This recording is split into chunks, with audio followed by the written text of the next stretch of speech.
Vous écoutez le podcast Devenir écrivain avec Lucie Castel, épisode 238.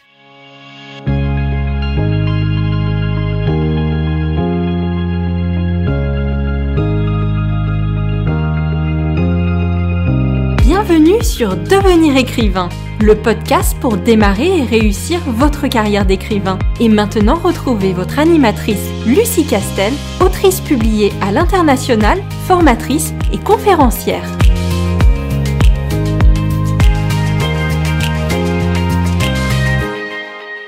Bonjour et bienvenue dans ce nouvel épisode de podcast. Aujourd'hui, nous abordons un sujet qui fait rêver de nombreux auteurs, la publication de son premier roman. Voir son livre en librairie est un moment magique, mais c'est aussi une étape qui soulève de nombreuses questions et défis. Que se passe-t-il après avoir signé un contrat avec une maison d'édition ? Comment se préparer à la sortie de son livre ? Quelles sont les attentes réalistes à avoir ? Bref, que se passe-t-il dans les coulisses de ce monde une fois sorti de l'écriture de son roman, seule étape dont nous maîtrisons le processus de A jusqu'à Z. C'est, je crois, une étape dont on ne parle pas assez. On parle beaucoup du avant, mais assez peu du après. Et comme ici, nous cherchons tous à devenir des auteurs professionnels, donc à être publiés, c'est une question qui, je pense, reste importante. Dans cet épisode, nous allons explorer tout ce que tu dois savoir avant que ton premier roman ne sorte en librairie. Que tu sois en train de finaliser ton manuscrit ou que tu aies déjà signé avec un éditeur, ces conseils t'aideront à naviguer dans cette nouvelle aventure. Mais avant de se lancer, je te rappelle que tu peux télécharger une super fiche de personnage complète et géniale sur licares.fr, licares, L-I-C-A-R-E-S.fr, donc n'hésite pas, c'est gratuit. Premièrement, comprends le processus éditorial de la signature du contrat à la publication. Alors déjà, le délai entre la signature et la publication, on entre dans l'espace-temps des éditeurs. Et ça fait parir la physique quantique. Une fois que tu as signé un contrat avec une maison d'édition, il faut souvent plusieurs mois, voire plus d'un an, c'est plutôt un an d'ailleurs, avant que ton livre ne soit publié. Ce délai est nécessaire pour plusieurs raisons. La révision du manuscrit, la mise en page, la conception de la couverture, l'impression et la distribution. Et surtout parce que les maisons d'édition fonctionnent avec un catalogue éditorial, catalogue qui doit être bouclé un an auparavant pour qu'ils puissent le proposer dans sa globalité sur une année à leur équipe de commerciaux. Alors à la marge, ils peuvent ajouter un titre en cours de route, mais c'est à la marge. Donc tout ça pour dire que ce n'est pas parce que tu signes en 2025 que ton roman sortira en 2025. Arme-toi de patience et ne désespère pas. Par exemple, j'écris une série de 5 tomes en ce moment, ça fait 1 an et demi que je bosse dessus et je ne sais même pas trop où ils en sont du processus de sortie du roman qui s'annonce aux alentours du printemps 2026. Je serai prévenue quand ils auront les éléments tangibles, maintenant à quelles étapes ils en sont, ça c'est un peu un mystère. Bien sûr et évidemment, tu peux régulièrement demander, mais ça ne fera pas plus avancer les choses, crois-moi. Alors avant de poursuivre et pour que tu aies une vision claire, voilà les étapes clés du processus éditorial. Premièrement, la révision éditoriale. Ton manuscrit sera relu et édité par un professionnel. Cela peut inclure des corrections de style, des suggestions de réécriture et des ajustements structurels. Sois ouvert aux commentaires, mais n'oublie pas que c'est ton livre, tu as le dernier mot, c'est important de ne pas l'oublier. Ensuite, la mise en page et la conception de la couverture. Une fois le texte finalisé, il sera mis en page pour l'impression. La couverture sera conçue en collaboration avec un graphiste. N'hésite pas à donner ton avis, mais fais confiance à l'expertise de ton éditeur. Et là, je sors de ma casquette de formatrice et je te le dis tout net, dans une grande maison d'édition, tu n'auras pas trop ton mot à dire. Et tu pries pour qu'ils sachent ce qu'ils font. Comme je le dis souvent dans les podcasts, il y a une part de foi dans le métier d'écrivain, donc prends l'habitude de prier. Troisièmement, l'impression et la distribution. Ton livre sera ainsi imprimé et distribué aux libraires, c'est à ce moment-là que tout devient réel. Maintenant, abordons le deuxième point, la préparation de la sortie de ton livre, autrement dit, communication et promotion. D'abord, comprends le rôle de l'éditeur et le tien. Ton éditeur jouera un rôle clé dans la promotion de ton livre. Mais il est important de comprendre que toi aussi tu as un rôle à jouer.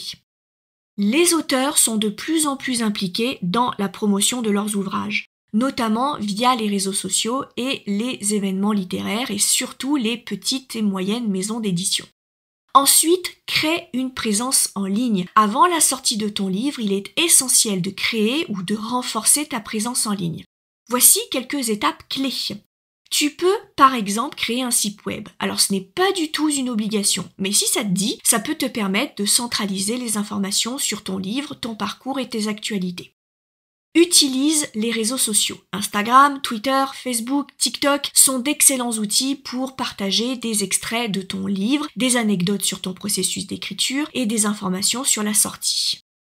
Alors, je sais que les réseaux sociaux, c'est un sujet touchy, mais rassure-toi, tu peux réussir sans. Mais le faire te donne un petit peu d'avance. Engage-toi avec ta communauté. Réponds aux commentaires, participe à des discussions littéraires et crée du contenu interactif.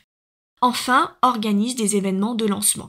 Un événement de lancement est une excellente occasion de célébrer la sortie de ton livre et de rencontrer tes lecteurs. Voici quelques idées que normalement ton éditeur devra te soumettre s'il fait un peu correctement son boulot.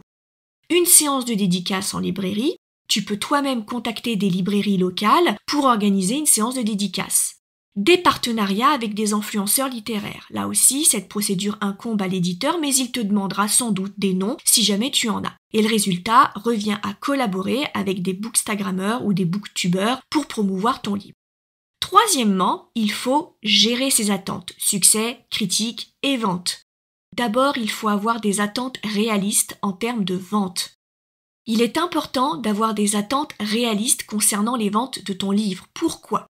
Pour ne pas être inutilement déçu. Même si tu as signé avec une maison d'édition, cela ne garantit pas un best-seller. La plupart des premiers romans se vendent modestement, et c'est tout à fait normal. Concentre-toi sur le fait de toucher ton public cible et de construire une base de lecteurs fidèles. Et en plus, n'oublie pas que tout dépend du tirage que fait ton éditeur. Si tu as un petit tirage, tu ne peux pas espérer des ventes à la hauteur d'un gros tirage. L'essentiel, c'est de progresser pour que l'éditeur ait envie de faire pour toi un tirage plus important. Bref, d'avoir des ventes en rapport avec ton tirage et le genre dans lequel tu écris. Ensuite, prépare-toi aux critiques et ça n'est pas une mince affaire. Tout livre publié sera soumis à des critiques, qu'elles soient positives ou négatives. Voici donc quelques conseils pour gérer cette étape et survivre. Lis les critiques avec discernement. Prends en compte les commentaires constructifs, mais ne laisse pas les critiques négatives te décourager. Ne réagis pas impulsivement, évite de répondre aux critiques négatives en ligne. Reste professionnel et concentre-toi sur ton travail. Célèbre les critiques positives. Partage-les sur tes réseaux sociaux et remercie les lecteurs qui ont aimé ton livre. Ça, c'est une étape très importante, ça permet de montrer tes résultats sur tes réseaux sociaux.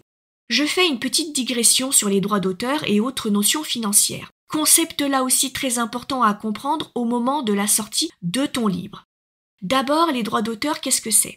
Tu reçois un pourcentage sur chaque livre vendu, généralement entre 8 et 12% du prix de vente. Oui, je sais maintenant, il y a des maisons d'édition qui proposent 7% et tu fais ce que tu veux, mais à ce tarif, c'est du vol.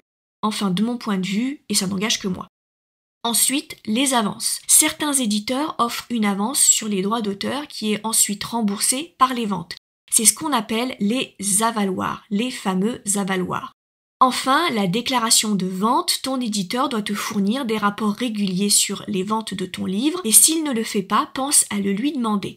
Ce n'est évidemment pas une obligation, certains auteurs préfèrent ne pas le savoir. Quatrièmement, j'ai abordé un peu les réseaux sociaux, mais ce qu'il faut que tu comprennes, c'est qu'au moment de la sortie de ton premier roman, c'est là que tu vas construire une vraie relation avec tes lecteurs.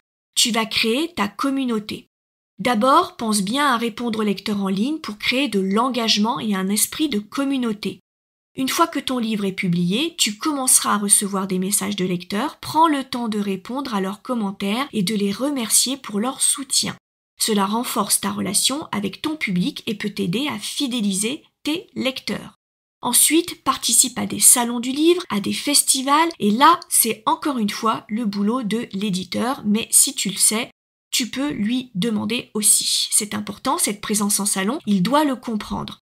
Les salons du livre et les festivals littéraires sont d'excellentes occasions de rencontrer tes lecteurs, promouvoir tes livres et de réseauter avec d'autres auteurs. Tu peux te renseigner sur les événements près de chez toi, par exemple, et proposer à ton éditeur d'y participer. Enfin, prépare ton prochain projet. La publication de ton premier roman est une étape importante, mais ce n'est que le début de ta carrière d'auteur.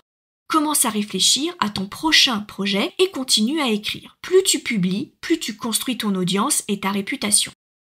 En cinquièmement, je vais aborder avec toi les pièges à éviter car il y en a et il y en aura toujours. D'abord, ne néglige jamais la promotion de ton roman. Même si ton éditeur s'occupe de la promotion, ne compte pas uniquement sur lui. Oui, j'aimerais pouvoir te dire qu'il fait tout bien comme il faut, mais ils font surtout avec leurs moyens et dis-toi que tu n'es pas le seul auteur à sortir et qui doit bénéficier d'une mise en avant. Sois proactif et implique-toi dans la communication autour de ton livre. Ensuite, ne te compare pas aux autres et ça, c'est super dur. Chaque auteur a un parcours unique, évite de te comparer aux autres, surtout aux auteurs à succès. Concentre-toi sur ton propre chemin et célèbre tes réussites, sinon tu vas péter les plombs.